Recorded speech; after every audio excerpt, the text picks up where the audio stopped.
more parental acceptance experience, the more well-adjusted the individuals are. Affective Coper is able to depersonalize parental rejection.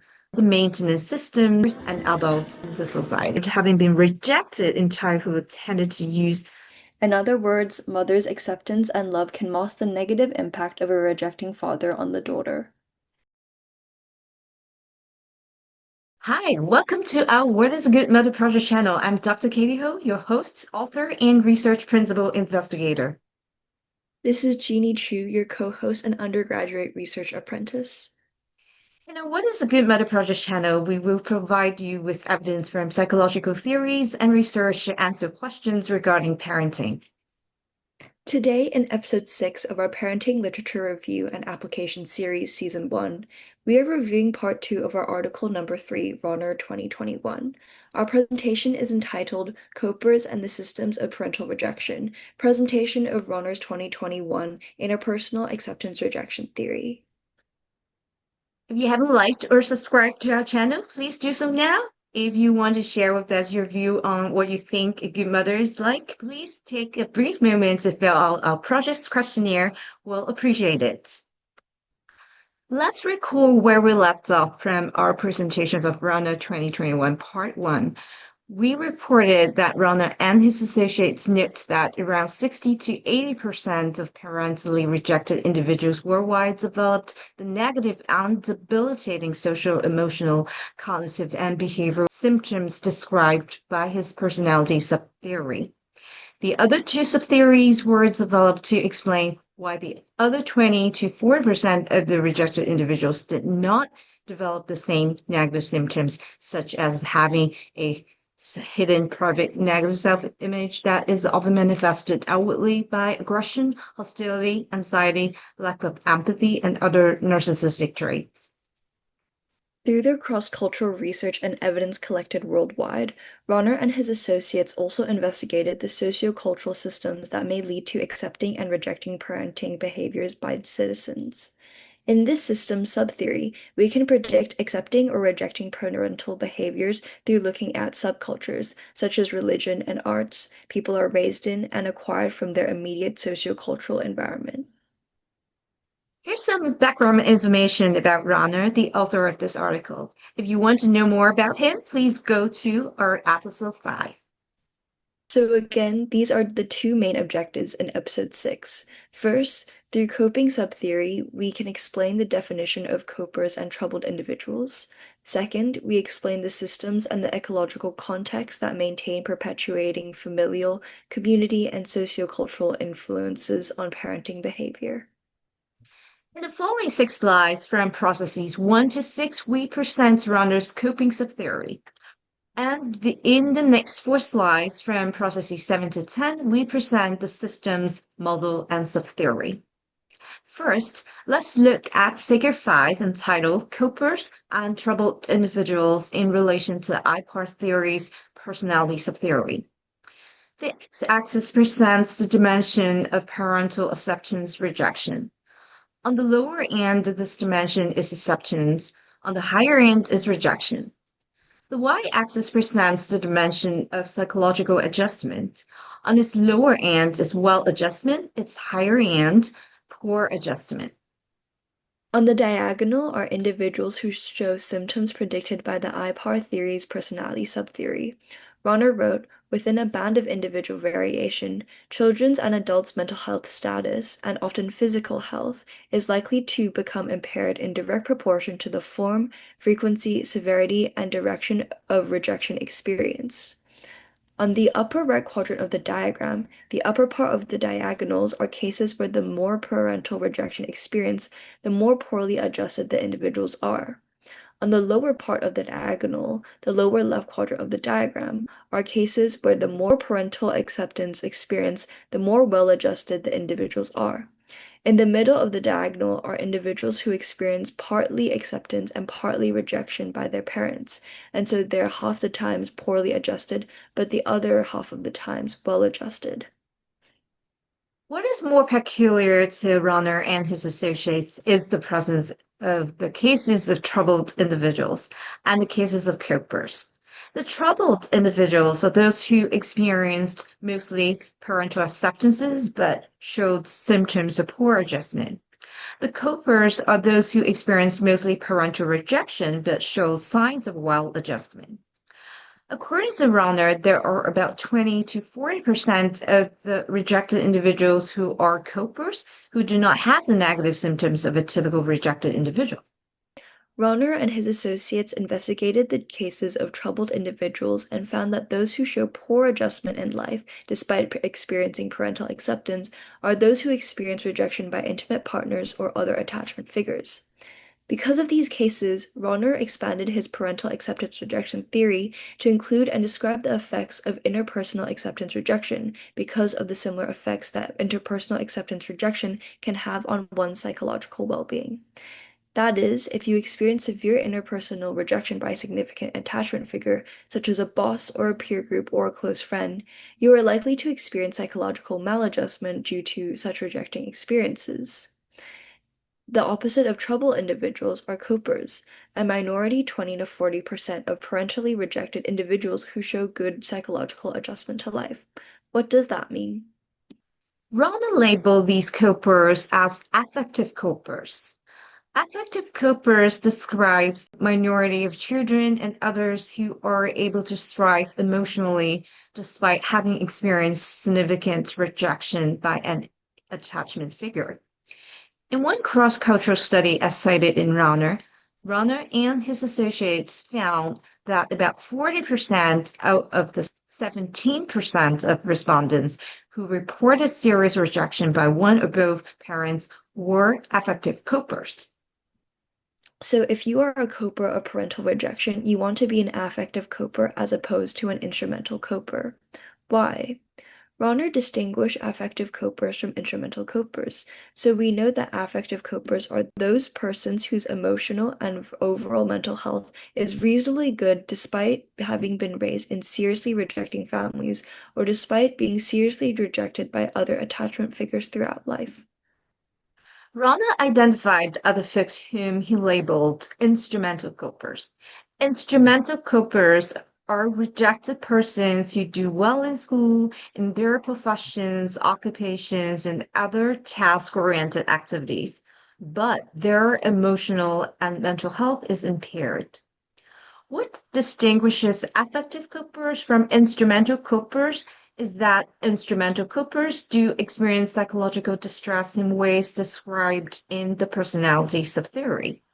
In other words, even as instrumental copers are successful in task-oriented occupational work performance in spite of severe rejection in childhood, their emotional well-being is maladjusted.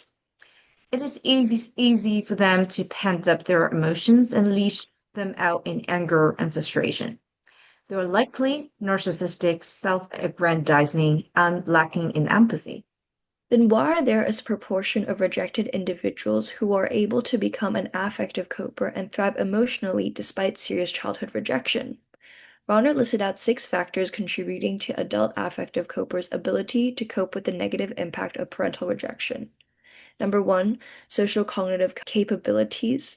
Number 2, ordinary resilience. Number 3, successful psychotherapy. Number 4, positive work experiences. Number 5, satisfying intimate relationships. And number 6, other emotionally gratifying experiences. These factors show us that certain things happening in one's life can mask the negative impacts of parental rejection on an individual.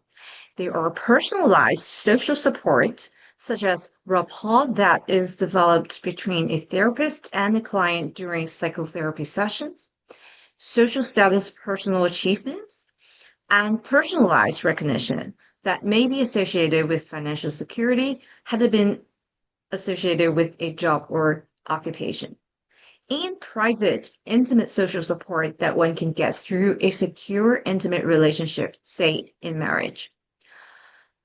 On the other hand, intimate relationships outside of wedlock cannot provide one with a sense of emotional, social, and financial security because such type of a relationship is not protected by the law. However, despite those factors that can help a rejected individual become an affective coper, there is a caveat. According to Rohner, important effects of parental rejection are apt to linger into adulthood, placing even affective copers at somewhat greater risk for developing social, physical, medical, and emotional problems throughout life. This is especially true in situations where parental rejection experienced in childhood affects one's ability to build that kind of secure, trusting relationship with an intimate partner or another adult attachment figure. Not having a secure relationship with an intimate, significant partner can exacerbate the despair of a parentally rejected individual. The negative self-image, such as I am unlovable, I'm an imposter, I am a fake, I am a loser, of the rejected individual can persist throughout one's life had they not received any positive affirmation from a significant other or attachment figure. One internal quality of affective copers is that is their personal social cognitive capabilities. Rhonda listed three of such social cognitive capabilities. They are a clearly differentiated sense of self, that is self-differentiation, B, a sense of self-determination, and C, the capacity to depersonalize. Self-differentiation is capability to understand another person's feelings, thoughts, and motivations, and clearly distinguish or differentiate those dispositions from their own feelings, thoughts, and motivations, especially in emotionally close relationships.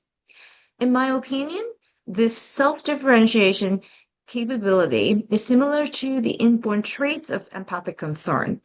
Some people were born with high empathic concern towards others, some were born with little. Thus, those born with more high empathic concern for others are more likely to become affective copers of childhood parental rejection. Self-determination is a capability to exert at least a modicum of control over what happened to oneself through one's own effort or personal attributes. In our opinion, this capability is similar to another psychological concept called internal locus of control. An internal always takes ownership and responsibility for one's successes and failures. For example, an internal would think, I didn't do well on the exam because I did not spend enough time studying, and I did really well on the exam because I was smart. They never blame others or any external factors for their own successes or failures. In contrast, externals are those who always blame others or an external factor for causing one success or failure. For example, an external would think, I didn't do well on the exam because the exam was too hard, and I did really well on the exam, but I guess I was just lucky and the questions were easy. Thus, an internal is likely to feel partially responsible for the parental rejection received. An internal is able to harness one's internal willpower to do anything that they can to improve themselves and transcend the situation, thus becoming an affective coper. Whereas an external feels helpless and has little control towards one situation. Externals are more likely to think, my parents rejected me because I'm a loser or I'm ugly. Capacity to depersonalize is a capability to depersonalize and deal in a more positive way with inevitable ambiguities in interpersonal relationships. For example, those with this capability would think, even as my mom was yelling at me and calling me names, I knew that she did so because she was angry with the situation. I knew that what she said about me wasn't true. I know that I'm a good person. Or they would think, my father didn't care that much about me because he was an introverted workaholic. That's all, nothing personal. An affective coper is able to depersonalize parental rejection, thus is not affected by the rejection as much as the personalizers. Personalizers, however, are apt to interpret inadvertent slight and minor acts of insensitivity as being deliberate acts of rejection or hurtful intentions. Therefore, personalizers are apt to develop the negative self-images and the subsequent psychological maladjustments as predicted by the personality subtheory. Now we turn to our presentation of the sociocultural systems model and subtheory shown on Rohner's Figure 6. It attempts to predict and explain worldwide causes of parental acceptance and rejection and expressive correlates of parental acceptance and rejection. What does that mean? It means that Rohner and his associates found that parental acceptance and rejection was caused by factors ingrained in the sociocultural environment one resides in. Here is the relationship between natural environment, maintenance systems, and parental behavior, the first three elements in the systems model. Rohner wrote, the likelihood of parents displaying any given form of behavior, for example, acceptance or rejection, toward their children is shaped by the maintenance systems of that society, which are such social institutions as family structure, household organization, economic organization, political organization, system of defense, and other institutions that bear directly on the survival of a culturally organized population within its natural environment. I would like to show a clip of a documentary about a 9-year-old boy living in the coldest village on Earth to illustrate how survival of a culture within its natural environment shapes parenting and child behaviors.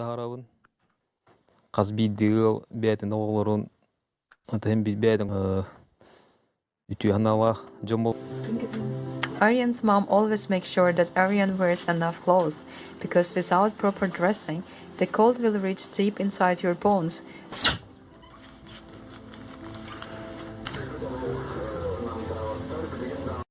Studying and working, and knowing the Russian language is essential.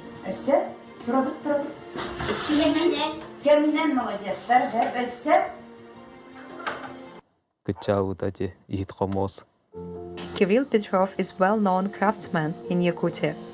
Kirill makes traditional. For many centuries, knives have played an important role in the lives and the culture of Yakut people. Yakut knives are well known around the world for their strength and beauty. Aryan's father is teaching him these traditional crafts that has been passed through the generations. Parental behavior further shapes child's personality behavior, as this relationship is so vividly illustrated in Kiun B's video that we have just watched. In the Yakutsk family, the parent-child dynamic seems to be quite simple. There's not much struggle between the parent and the children. There seems to be no reason for conflicts to occur between a parent and a child in this culture that is highly accepting of humanity. Adult personality behavior is also further shaped by the intervening developmental experiences, for example, parent-child activities and the communal fishing activities. The institutionalized expressive systems and behaviors and the natural environment and the maintenance systems of the society, peers, and adults in the society. Using their rods and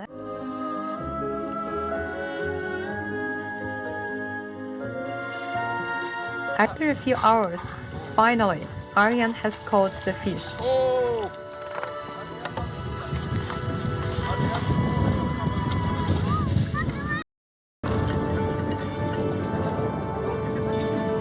For fishing, this is the perfect time of year to fish munha.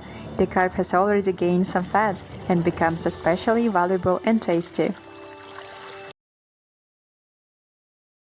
According to Rohner, the institutionalized expressive systems and behaviors responsible for shaping adult personality/behavior include 5 categories. They are religious traditions and behaviors of a people, artistic traditions and preferences, musical and folkloric traditions and preferences, styles of humor, and other such symbolic, mostly non-utilitarian, non-survival related beliefs and behaviors. We will explain the key findings more in our next section. We first come back to the key findings of the coping subtheory. We will then look at the key findings of the sociocultural systems model and subtheory next. Key 2015, Key et al. 2018, and Tamras et al. 2002, as cited in Rohner, observed the following. First, the prevalence of affective copers is about 40% of the 17% of respondents who reported having been seriously rejected in childhood by one or both parents. In other words, approaching on average a 1 in 5 people in their worldwide sample from 10 nations of 11,964 adults, in total reported to have been seriously rejected by one or both parents in childhood. Moreover, on average, 2 in 5 of the rejected individuals are affective copers. Second, those studies cited in Rohner note specific gender difference in affective coping. For example, they found that there are significantly more women than men being affective copers. Women tend to seek emotional support from other people more than men. Female affective copers' remembrances of paternal acceptance in childhood rejection tend to moderate, that is, lessen the relation between remembered paternal rejection and women's psychological adjustment. That means father's acceptance and love can mask the negative impact of mother's rejection for the daughter. Similarly, female affective copers' remembrance of maternal acceptance in childhood tend to moderate, i.e., lessen, the relationship between the remembered paternal rejection and women's adjustment. In other words, mother's acceptance and love can mask the negative impact of a rejecting father on the daughter. Third, the studies show the prevalence and effect of maternal acceptance and love. For example, both men and women everywhere in the world tend to report significantly more maternal acceptance than paternal acceptance. More interestingly, male affective copers reported experiencing significantly more maternal acceptance in childhood than did the other men in general. And female affective copers reported experiencing significantly more paternal acceptance in childhood than did the other women in general. In short, there appears a positive impact of opposite sex parental acceptance on the child in his or her coping of a same-sex parental rejection. Now let's turn to the key findings of Rohner's sociocultural systems model and subtheory. First, we look at the impact of religious traditions as one of the expressive correlates of parental acceptance and rejection. Drawn from his own research and those by other researchers as shown on the slide, Rohner concluded that a commonality in linking religious beliefs and parental acceptance rejection. It is found on the belief in a malevolent God who is malicious, harmful, ill-willed, and evil. Rohner wrote, the subtheory and the substantial cross-cultural evidence confirm in societies where children tend to be rejected cultural beliefs about the supernatural world, i.e., about God, gods, and the spiritual world, usually portray supernaturals as being malevolent, that is, hostile, treacherous, unpredictable, capricious, destructive, or negative in other ways. In the same light, the subtheory and evidences confirms that children in societies with cultural beliefs of benevolent gods tend to be accepted. Rohner wrote, the supernatural world is usually thought to be benevolent, warm, supportive, generous, protective, or kindly in other ways in societies where children are typically raised with loving acceptance. The next expressive correlates of parental acceptance rejection is the artistic traditions preferences in societies. Rohner wrote, parental acceptance and rejection are also known to be associated worldwide with many other expressive sociocultural correlates, such as the artistic traditions characteristic of individual societies, as well as artistic preferences of individuals within these societies. Browsing through children's books, children's literature from an Eastern culture such as Chinese-speaking societies and the Western cultures such as English-speaking societies, I can observe that there is a large difference between their contents and subject matters. For example, most English children's books focus on encouraging children to express their own uniqueness, imagination, and creativity. In contrast, most Chinese children's books focus on teaching children to follow certain rules and wisdom in order to succeed in life. This difference between the East and the West can also be observed in artistic style and techniques of paintings. Modern Western painting techniques focus on expressing ideas and individuality. Traditional Chinese or Japanese painting techniques focus on following and mastering the traditional rules and skills. The third expressive correlate or consequence manifestation of parental acceptance and rejection is the style of humor that people use. Rohner wrote, both men and women who remembered having been loved, accepted in childhood by both mothers and fathers tended to use affiliative and self-enhancing styles of humor, whereas adults who remembered having been rejected in childhood tended to use aggressive and or self-defeating styles of humor. In other words, we can deduce a person's parental acceptance or rejection experienced in childhood by the style of humor that you see him or her use. Those who use affiliative humor, which is to enhance one's relationship with others by engaging in spontaneous, witty banter to amuse others and to reduce interpersonal tension, and or self-enhancing humor, which is to regulate emotions and to cope with stress through a humorous outlook of life, are likely to be raised by accepting parents in childhood. On the other hand, those who use aggressive humor, which is to enhance oneself at the expense of others through the use of sarcasm, ridicule, and to put down behavior, and or self-defeating humor, which is to enhance relationships at the expense of oneself by means of self-disparaging humor, are likely to be raised by rejecting parents in childhood. Let's summarize the contributions of Rohner's 2021 theoretical paper. First, the main contributions of the interpersonal acceptance rejection theories, personality subtheory, is that parental rejection experienced in childhood causes pervasive psychological problems in 60 to 80% of those rejected individuals. Particularly, those who are severely rejected tend to develop defensive independence in childhood and adolescence. That means when the parent rejects a child in many ways, the child reciprocates the parental rejection by rejecting the parent and develops a defensive independence prematurely in one's development. The main contributions of the coping subtheory is the discovery of factors that have led to a minority of rejected individuals becoming an affective coper, who have healthy adjustments despite parental rejection experienced in childhood. Those factors include personal inborn social cognitive capabilities such as self-differentiation, self-determination, and a depersonalizing ability, and such positive social experiences as successful psychotherapy, positive work experiences, satisfying intimate relationships, and other emotionally gratifying experiences.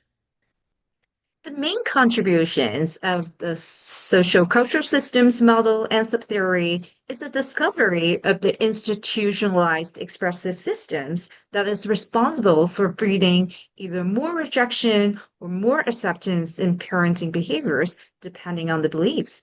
Specifically, cultures of malevolent gods found in religious and artistic traditions and preferences of members of those societies predicts and explains the prevalence of parental rejection and aggressive and self-disparaging styles of humor. In contrast, cultures of benevolent gods found in religious and artistic traditions and preferences of members of those societies predicts and explains the prevalence of parental acceptance and affiliative and self-enhancing styles of humor. It will be interesting to investigate the details of the studies that Rohner cited to understand how his theory and subtheories were developed. Moreover, Rohner did not differentiate the difference between the affective authoritarian style, high in parental coldness and parental hostility aggression, and the effective the neglectful style, high in parental coldness and parental indifference neglect. I wonder if their impact on the child would be the same or somehow different. Please stay tuned for our commentary on Article 3, Part 1, that is our upcoming Episode 7, and then our commentary on this video, Article 3, Part 2, that is our upcoming 8th episode. To give us your opinion on what you think a good mother is, please fill out our What is a Good Mother survey. We'd love to hear your views. Thanks for watching, and don't forget to like, comment, and subscribe to our channel. See you next time. Not first. Women's psychological adjustment. Oh, can I read again? Yeah. I'll be right back because the alarm is on.